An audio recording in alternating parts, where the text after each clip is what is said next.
अपनी तकलीफ पेश करें। अजीजा सूफिया नाज, वेलकम टू यू स्टेट। अजीजा सूफिया नाज अरबी तकलीफ के साथ अब आपके सामने है। तहजीब पढ़िए, तमद्दुन पढ़िए, सकाफत को लेकर जाइए।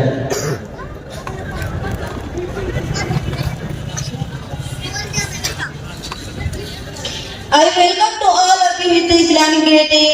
Assalamu alaikum wa rahmatullahi wa barakatuh. Alhamdulillah, alhamdulillah alladhi anzala ash-shari'ata hudan lin-nas wa rahmah wa ja'alaha tariqan wadihan ila sa'adati ad-darain. والشكر له تعالى هدانا للإسلام وفضلنا على جميع الأمم. وأشهد أن لا إله إلا الله وحده الطاهرين وأشهد أن سيدنا محمدا رسول الله أفضل المرسلين وإمام الخاشعين. اللهم صل وسلم على سيدنا محمد وآله وصحبه والحافظين لحدود الله. أما بعد، فقد قال الله تعالى: قد أفلح المؤمنون الذين هم في صلاتهم خاشعون. عباد الله، إن الصلاة عماد الدين وعالم أركان الإسلام. من حافظ عليها فهو السعيد الرابح، ومن أضاعها فذلك الخاسر الشقي. وإن الخشوع فيها مع الإخلاص لله آية الإيمان وسبيل الفلاح وأمان من مسافر الشيطان الرجيم. فإن العبد إذا اعتاد الوقوف بين يدي مولاه في اليوم والليل ب5 مرات خاشعا متواضعا فارغ القلب من الشواغل متدبرا ما يتلوه من آيات الله. إن غرست في نفسي خشية مولاه في جميع أعماله وحذرت هيبة خالقه في عموم أحواله.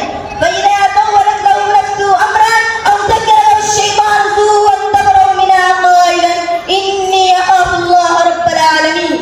يا هذا إنما الحافظ على الصلوات في الأوقات وواظب على الجمعة والجماعات وأداها بخشوع وخضوع استنار قلبه وتهذبت نفسه وحصلت مع الله والناس معاملته وحيل بينه وبين المحرمات وكان على البؤساء عطوفا وبالضعفاء رحيما وأفلح في دينه ودنياه وكان من المحبوبين لدى الله والناس أجمعين. النفس أمارة بالسوء والشيطان أيضا يأمر بالفحشاء والمنكر ليضل المرء عن سواء السبيل ويأخذ به في مهاب الشقاء والخسران والسيف القاتل والدار النافع الذي جعله الله تعالى لوقاية الإنسان من شر النفس والشيطان. إنما هو الصلاة. إن الصلاة تنهى عن الفحشاء والمنكر ولذكر الله أكبر والله يعلم ما تصنعون. أيها الناس، الله تعالى يقول: فويل للمصلين الذين هم عن صلاتهم ساهون. أولئك هم الذين خلت صلاتهم من التضرع والخضوع فتراهم يسرعون في أدائها وهم عنها غافلون لا يعرفون لها معنى ولا يعقلون لها سرا ولم تشعر قلوبهم بحلاوة الدار ولذة المناجاة. نعم، لهم الوعيد. ملكتهم المفارق وامتلأت قلوبهم بشواغل الدنيا واستعمل عليهم الشيطان فأنساهم ذكر الله ومن يعش عن ذكر الرحمن نقيض له شيطانا فهو له قرين. ومن الناس من عميت بصائرهم وتحجرت ضمائرهم فأداء الصلاة واتبعوا الشهوات أهملوا أوامر الله وغفلوا عن ذلك الشكر ولم يخافوا سطو الجبروت ولا سوء الحساب ولا نار العذاب. نسوا الله فأنساهم أنفسهم.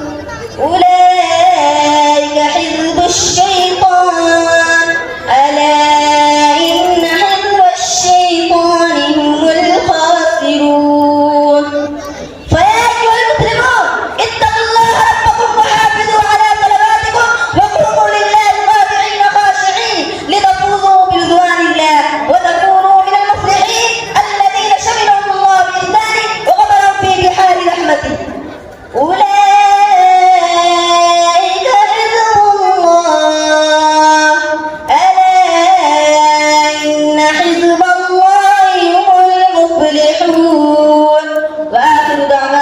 والحمد لله رب العالمين. السلام عليكم ورحمة الله وبركاته.